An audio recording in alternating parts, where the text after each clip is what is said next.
Welcome students. Today we are going to understand the part 2 of Maharashtra before the times of Shivaji Maharaj.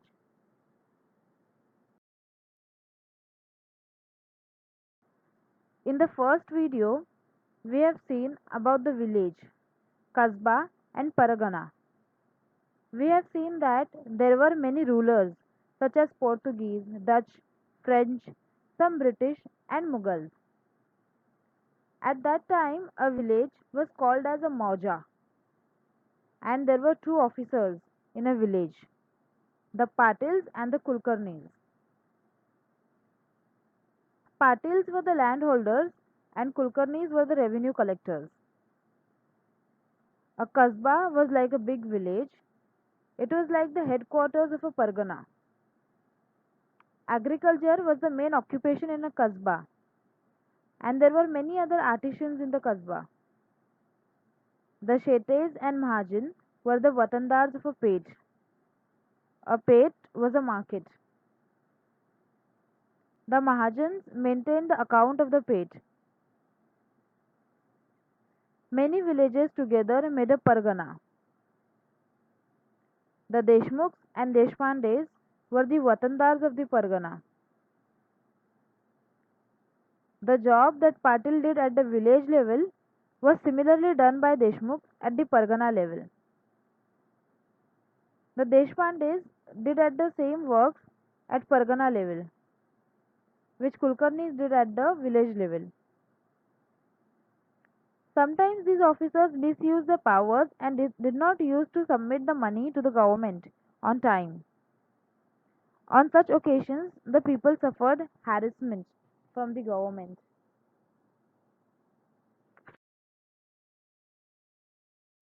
We will continue with the lesson. What happened when the lockdown began in Maharashtra? How are we getting the things for our daily needs? Yes, the things were getting expensive. Why? Why were the things getting expensive? Because the things which were getting expensive was of our daily needs, our necessity things, such as food. And the food is very important for us. Without food, we cannot live. And the shopkeepers in our locality knew that outside the locality, all the shops are off. So, this is the only chance for them to get benefit from people. So, these shopkeepers kept the things expensive because they knew that however people will buy these things for their daily need. So, everything was expensive at that time. And as it was our necessity thing, we used to buy it whether it was little expensive for us. And due to this expensiveness and lack of food, some poor people died due to hunger as they were not able to buy those foods which were expensive. Similar calamity happened once in 1630 CE in Maharashtra. As we know, agriculture is dependent on rainwater, and if it did not rain, crops will not grow and it would fail. In 1630, there was no rain and it led to famine.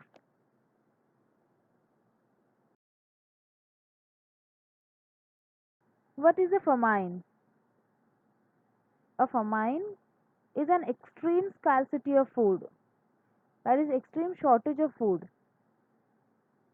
From the year 1630 to 1632, famine was the most worst that occurred during the Mughal Empire. It became difficult for the people to get food grains and other things. They were not able to buy their daily necessity things. There was no fodder for cattle. Fodder means food for cattle, such as hay. The cattle cannot live without the fodder. There was shortage of water. The prices of food grains rose because the stock was limited. As we have seen that in the lockdown, The prices of food grains were rose, and there was less stock, so people were selling it expensive. So it became difficult for people to live in the village. They were forced to leave the village. A famine was a great calamity for the people. People were greatly distressed due to the famine. It has been described in these words: people were ready to sell themselves for a piece of bhakri, but there was nobody to buy them. There was a severe scarcity of food grains. Entire families were destroyed. Cattle and farm animals died. Agriculture was devastated. The famine put an end to industries. All financial transactions came to a standstill. People had to wander to faraway regions in search of livelihood. It was a great challenge to bring back to normalcy the devastated life of the people.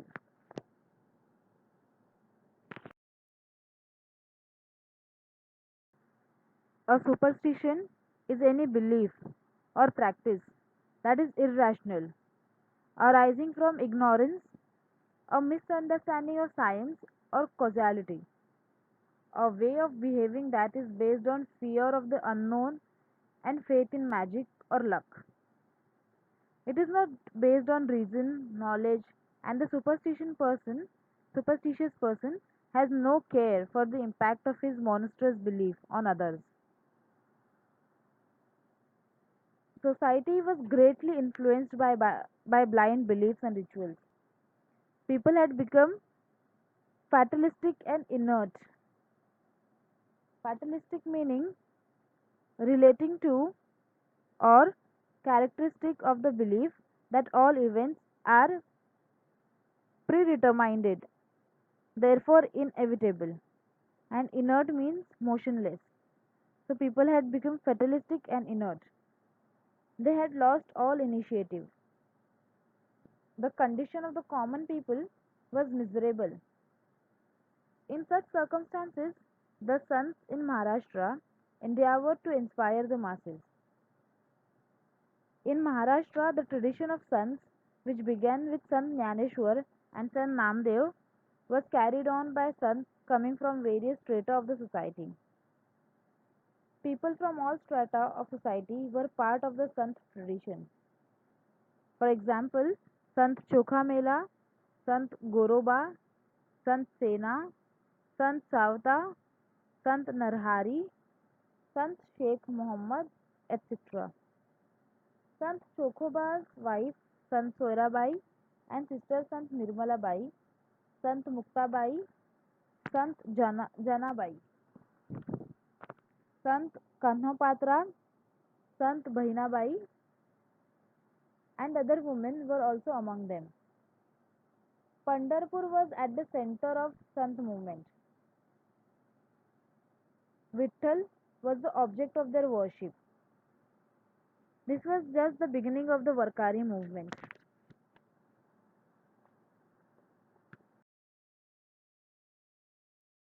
Varkari means the one who performs the Wari.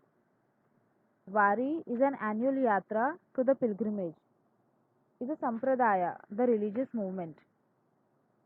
And yeah, annual yatra to the pilgrimage is a religious movement within the bhakti spiritual tradition of Hinduism, geographically associated with the Indian state of Maharashtra. Varkaris worship Vitthal, also known as Vithoba. Saints and gurus of the bhakti movement associated with the Varkaris include Jnaneshwar, Namdev, Chokhamela, Eknath, and Tukaram, all of whom are accorded the title of Sant. On the banks of the river Chandrabhaga at Pandharpur, the saints and the pilgrims, the Varkaris, used to rejoice in their devotion, the bhakti. Their equality was propagated through bhajans, kirtans, and unity meals. that is Kala.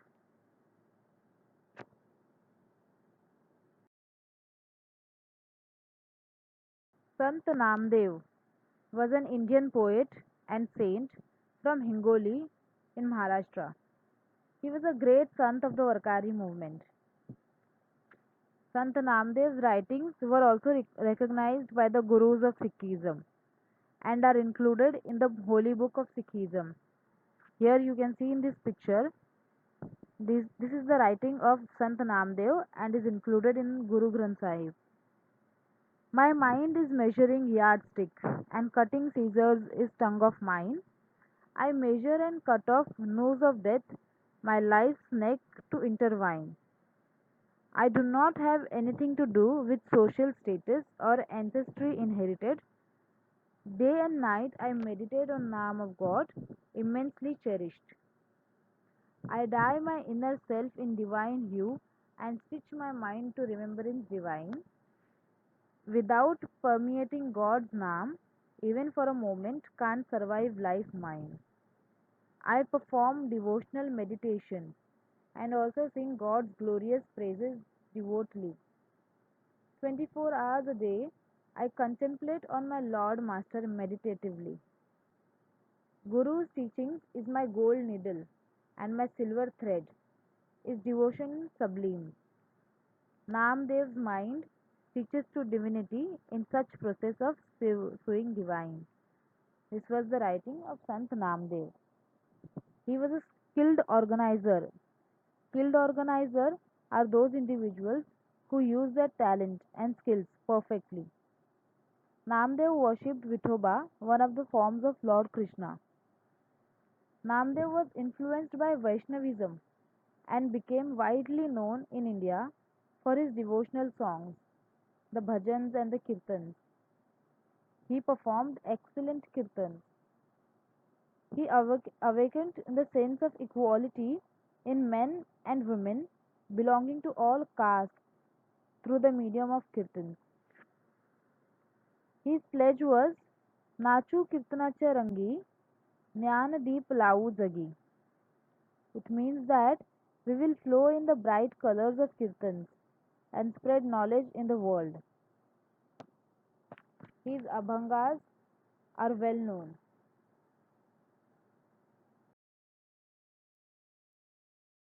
There is an abhanga by Sant Namdev. काळ वेळ नसे नाम संकीर्तनी उंच नीच योनी हेही नसे धरा नाम कंठी सदा सर्व काळ मग तो गोपाळ सांभाळी कृपाळू कोवसा सुखाचा सागर करील उद्धार भाविकांसी नामा म्हणे फार सोपे हे साधन वाचे नाम घेणे इतुकेची it means that for chanting no are unsuitable nor does low caste disable. Keeping chant all the time, you will be looked after by him. An ocean of bliss and merciful, he will redeem the faithful. Namdev says, a means untaxing, engage your tongue in chanting. Many sons as well as common people were influenced by his teachings.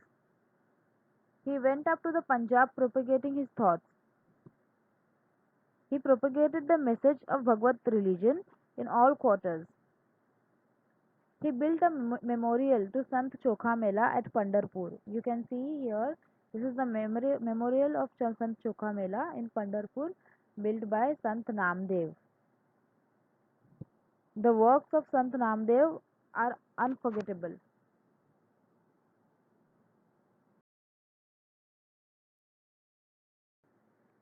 Sant Jnaneshwar was a 13th century Indian Marathi saint, poet, philosopher, and yogi of the Nath Vaishnava tradition. He was a great sant in the Varkari movement. In his short life of 21 years, he authored Jnaneshwari, a commentary on the Bhagavad Gita, and Amrutanubhav. These are the oldest surviving literary works in the Marathi language under the patronage of the Yadava dynasty of Devgiri. He preached the importance of the path of devotion through his work and compositions. He showed a simple way of worship and conduct which the common people could follow easily. He gave the prestige of a religion to the Varkari movement, though his life was spent in extremely adverse circumstances. He never lost the calm of his mind and never harbored bitterness. His Pasayadan in Naneshwari uplifts the mind. The poetic compositions of his brothers, Sant Nivruttinath and Sant Sopandev, and sister Muktabai, are well known.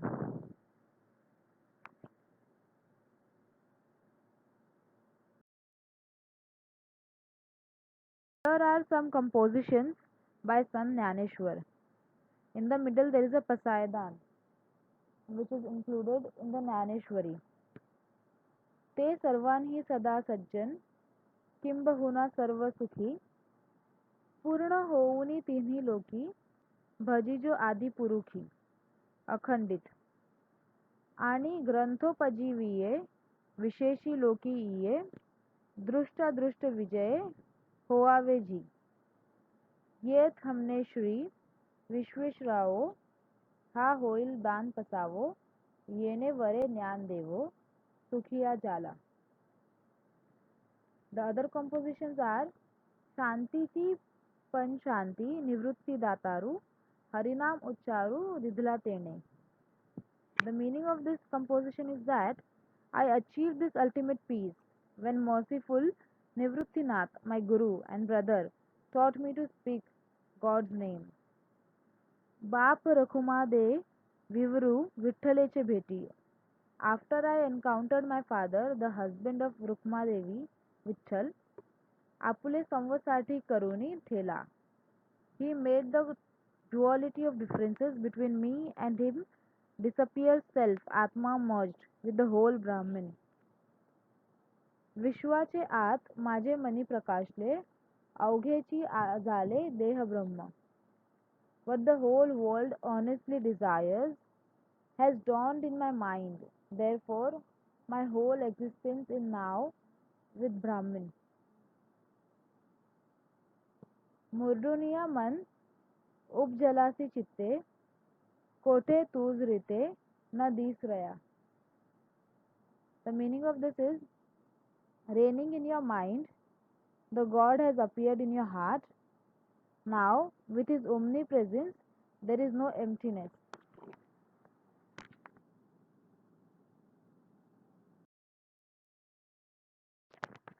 So now we will begin with the question and answers of this lesson.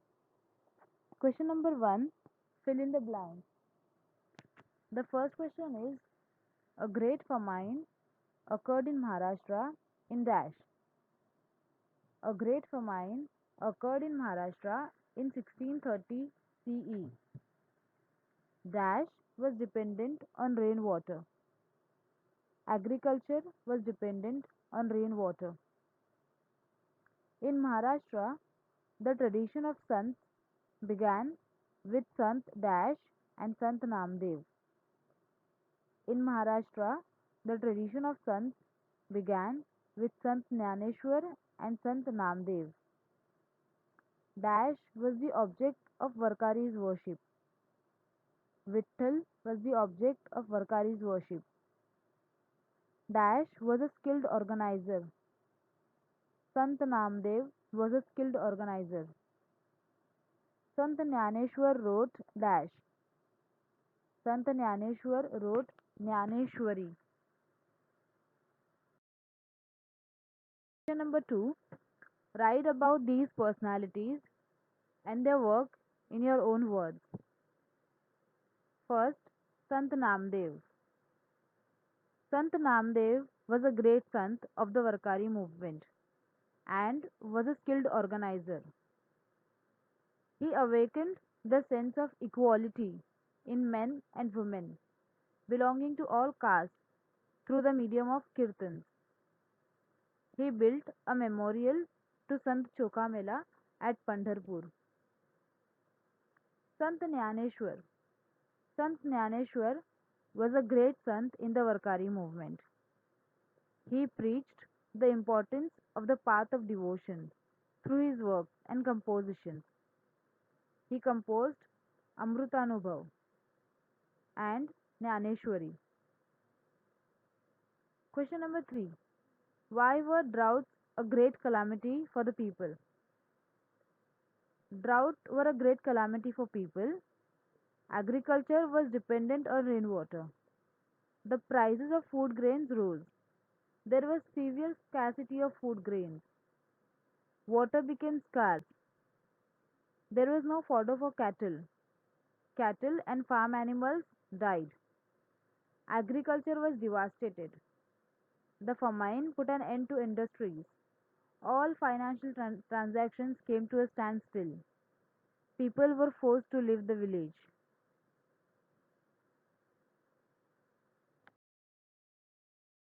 Students, now we will meet in our next session.